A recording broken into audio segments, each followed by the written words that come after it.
Ksubas Daf Hey. The brisa concerning the groom or the bride's parent passing away continues.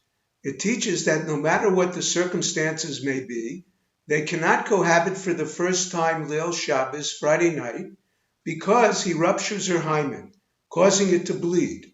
This is inflicting a chabura, a wound, which is a tolda of the Av Malacha Shchita, slaughtering.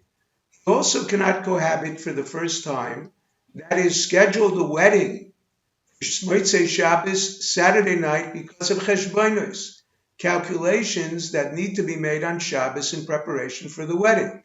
The Gemara initially considered this as prohibited because of Vidabir Davar, discussing business on Shabbos. However, the Gemara Shabbos explains that cheshbonos shel mitzvah are permitted. They are cheftzei shamayim, heavenly matters as opposed to personal matters. For this reason, charitable allocations to the poor, issues related to the welfare of the tzibur, even not pikuach nefesh, can be dealt with on Shabbos. In addition, it is permitted to arrange shidduchim or hire a teacher to teach one's child Torah or a craft, so long as his fee is unspecified.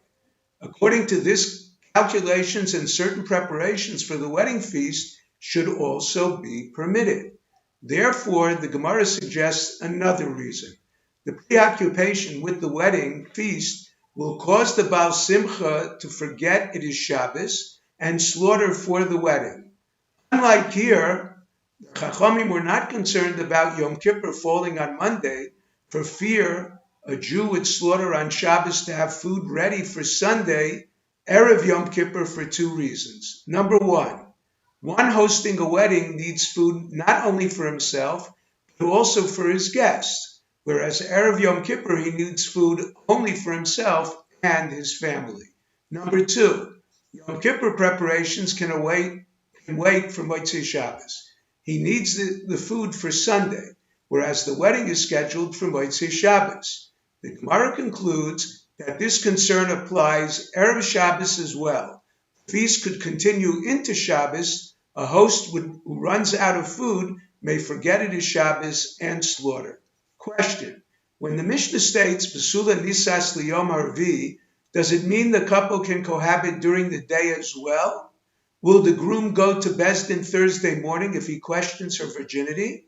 Or will his anger subside by then, allowing them to cohabit only Wednesday night? The answer: there is a brisa that states they should wait until Wednesday night to benefit from the blessing of Puravu that Hashem gave to the fish on that day. Similarly, one marrying a widow should wait until Thursday night to benefit from the blessing Hashem gave to man on that day. This reason suffices for an unemployed groom, or when Friday is Yom Tov, when he cannot return to work. For one employed, or Friday is a weekday, they should wait for Thursday night so he will not return to work the morning after, but celebrate with her for 3 days. However, the Brisa does not mention that they should wait for Thursday night because the Chachamim were not concerned.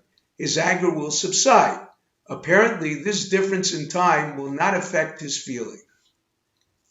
The Gemara mentions a few Agadic statements. Number one, the handiwork of the righteous is greater than the handiwork of Hashem, creation. In reference to creation, a verse states he used one hand. In reference to building the temple built by the righteous, the verse states Konanu Yadecha. It was established by his two hands. Number two, a verse states V'yosei tielecha al azeinecha. The Gemara explains that azeinecha refers to one's ears, not only as understood plainly, one's weapon. And V'yosei refers to one's finger, not only as understood plainly, a spade for digging. It refers to one who hears something improper. He should place his fingers in his ears and not listen. They are tapered at the top for this purpose. This can also be accomplished by bending the earlobe, the soft part of the ear, over the ear canal.